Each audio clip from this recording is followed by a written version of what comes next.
L'actualité d'ici et d'ailleurs. Tout ce que vous devriez savoir de l'actualité religieuse, politique et même des insolites dans le monde, c'est sur les échos de la toile.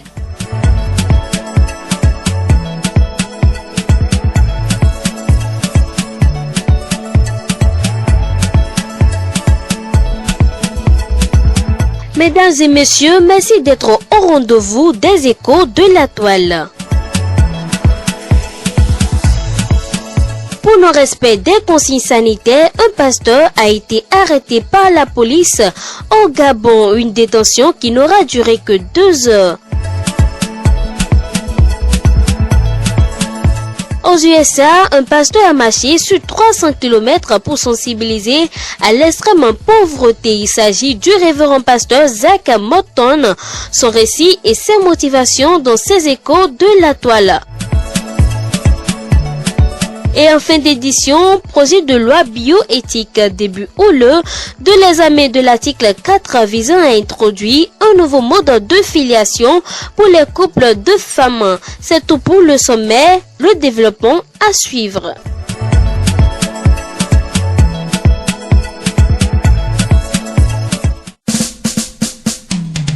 Au Gabon, Jean-Baptiste Moulaka, pasteur de l'église Betsaïda d'Owondo, a été arrêté par la police dimanche 27 septembre. Il a été relâché après 2 heures passées au commissariat d'après un journal local.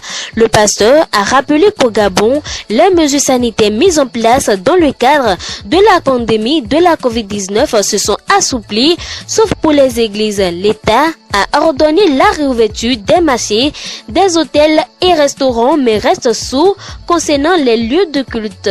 Le 12 septembre, il a lancé un appel demandant à tous les pasteurs de rouvrir leurs églises malgré l'interdiction de l'État. Il était présent dans son église ce dimanche 27 septembre aux côtés de 5 autres fidèles, ce qui lui a valu d'être arrêté. Jean-Baptiste Moulaka a pu quitter le commissariat de Neg-Ayang dans le 6e arrondissement de Libreville seulement 2 heures après son arrestation. Le pasteur explique que son église était simplement ouverte pour être nettoyée et non pas pour célébrer un culte.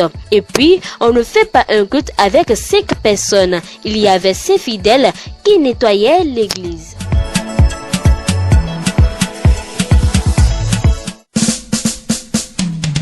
Aux USA, du 21 au 28 septembre dernier, le révérend Zach Morton a marché près de 300 km le long des routes de Virginie occidentale. Son but, sensibiliser aux conditions de vie des personnes sans abri ou en situation d'extrême pauvreté. Sous le hashtag #WalkForWV, il a souhaité lancer un appel à la compassion et faire de sa marche une plateforme pour sensibiliser, mais aussi trouver des solutions pratiques. Le hashtag #WalkForWV est une plateforme pour raconter les histoires de nos citoyens les plus vulnérables de Virginie occidentale, mettre en évidence les obstacles au progrès et imaginer des solutions pratiques qui peuvent aider à améliorer la situation de tant de personnes. C'est également une plateforme de narration pour aider à surmonter la stigmatisation et les malentendus qui constituent un obstacle majeur à l'imagination de solutions efficaces.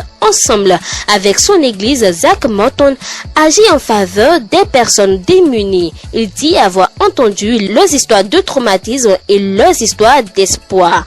Mais il ajoute qu'il y a aussi de nombreuses personnes remplies de compassion. Je sais que nous sommes des milliers à avoir affirmé la dignité et élevé la voix pour les personnes en situation d'extrême pauvreté. Ensemble, je crois que nous pouvons faire mieux. Sur Facebook, le révérend a expliqué que son combat ne s'arrêtera pas avec l'arrivée de sa marche. Il veut désormais mobiliser le réseau qu'il a ainsi créé afin d'agir ensemble en faveur de ces personnes sans ressources.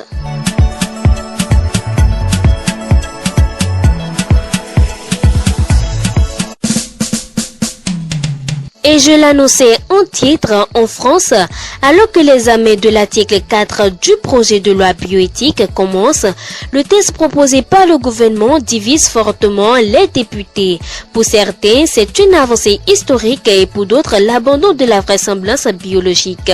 Le 2 octobre, les députés ont commencé l'examen de l'article 4 du projet de loi bioéthique qui vise à établir un nouveau mode de filiation pour les couples de femmes.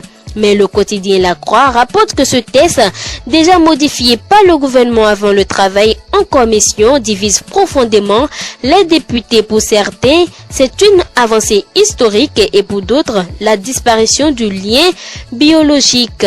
La ministre Nicole Belloubet l'a redit. La nécessité est d'adapter la filiation à la situation inédite des couples de femmes sans rien changer aux filiations existantes. Il s'agit donc pour elle d'une révolution tranquille. Après avoir renoncé à l'idée d'une déclaration anticipée de maternité, le gouvernement a inscrit dans le projet de loi une reconnaissance conjointe préalable de maternité des deux lesbiennes du couple enregistrées devant le notaire. Député LR, cité par La Croix, Patrick Rezel dénonce un bouleversement du mode de filiation inédit dans l'histoire de l'humanité. Pour sa collègue de parti Annie Chenevade, ce qui se joue dans ce projet de loi, c'est l'éviction de la spécificité de la femme qui accouche, qui est la seule pourtant à pouvoir décider d'un diagnostic prénatal ou encore d'un accouchement sous X. Pour les opposants, c'est l'obsession de l'égalité qui a conduit le gouvernement dans une impasse juridique. Pour créer une égalité factice entre deux mères, vous obligez la mère qui accouche à une reconnaissance, ce qui casse le principe de vraisemblance biologique, a souligné Pascal Brendo, député UD. Et Xavier Breton, LR, de s'interroger. Pourquoi ne pas vouloir reconnaître de différences au sein d'un couple de femmes alors que dans un couple hétérosexuel, il existe bien une différence entre la mère qui accouche et le père qui reconnaît l'enfant.